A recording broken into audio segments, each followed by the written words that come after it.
سیدہ سائدہ انجم پوچھتی ہیں، میں ابھی تک کھڑے ہو کر نماز پڑھتی تھی لیکن ایک ہفتے سے گھٹنے گھس جانے کی وجہ سے ڈاکٹر نے کرسی پر بیٹھ کر نماز پڑھنے کو بولا ہے۔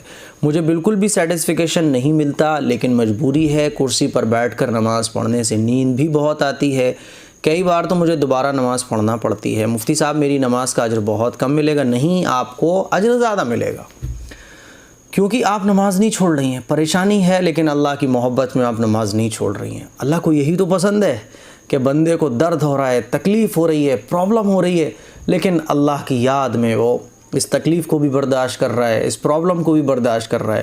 اللہ کو یہی تو پسند ہے، تو اس میں پریشان ہونے والی کوئی بات نہیں ہے۔ اور مجبوری میں اگر آپ کرسی پر بیٹھ کر نماز پڑھ رہی ہیں، جیسا آپ نے لکھا ہے کہ گھٹنوں میں پرابلم ہے، ڈاکٹر نے منع کیا ہوا ہے، تو آپ چیئر پہ بیٹھ کے نماز پڑھ رہی ہیں تو یہ مجبوری ہے۔ اور مجبوری میں اگر کوئی نماز چیئر پر بیٹھ کر پڑھی جاتی ہے تو اس سے اجر کم نہیں ہوتا ہے، بلکہ کسی پرابلم میں آپ اللہ کو یاد کر رہی ہیں تو یہ پرابلم اللہ کی طرف سے نعمت ہے۔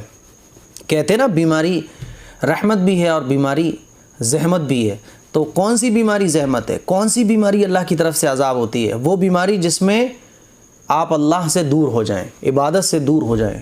آپ پہلے 5 ٹائم کی نماز پڑھتے تھے، بیماری آ گئی، اب آپ 5 ٹائم کی نماز غائب آپ کی۔ اللہ کی تسبیح آپ کرتے تھے، وہ تسبیح غائب، قرآن مجید کی تلاوت کرتے تھے، وہ قرآن مجید کی تلاوت بھی غائب۔ یہ بیماری اللہ کی طرف سے عذاب ہوتی ہے۔ اور جس بیماری میں عبادت بڑھ جائے، اللہ سے تعلق بڑھ جائے، عبادتیں بڑھ جائیں، نمازیں بڑھ جائیں، تو یہ بیماری اللہ تعالیٰ کی طرف سے رحمت ہوا کرتی ہے، ٹھیک ہے نا؟ تو یہ بیماری کے میں نے ٹائپس ہی بتا دیے۔ آپ تو ماشاءاللہ نماز میں نیند آ جاتی ہے تو دوبارہ بھی پڑھتی ہیں۔ میری بہن، آپ یقین مانیے کہ اللہ کو آپ کا یہ عمل بہت پسند ہے، بہت پسند ہے، بہت پسند ہے۔ یہی تو اللہ چاہتا ہے، بندوں کو اللہ تعالیٰ آزماتا ہے بیماری کے ذریعے کہ میرا بندہ میری طرف آتا ہے، میرے سے دور چلا جاتا ہے۔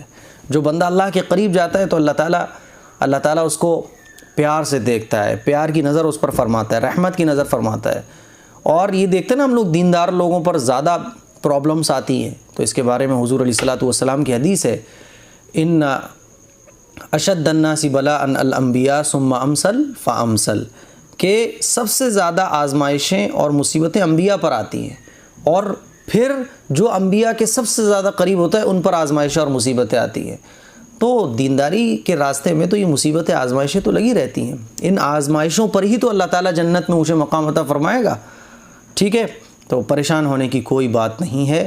اور نیند بہت آتی ہے تو کوئی بات نہیں، آپ سب سے پہلے فرض پڑھ لیا کریں، سنتیں اور نفل بعد میں پڑھا کریں، ٹھیک ہے؟ وضو باقی رہے تو جو سنت مؤکدہ ہیں صرف ان کو پڑھ لیں، جو سنت غیر مؤکدہ ہے اور نفل ہے چاہیں تو ان کو پڑھیں، پرابلم زیادہ ہے تو ان کو نہ پڑھیں، ٹھیک ہے؟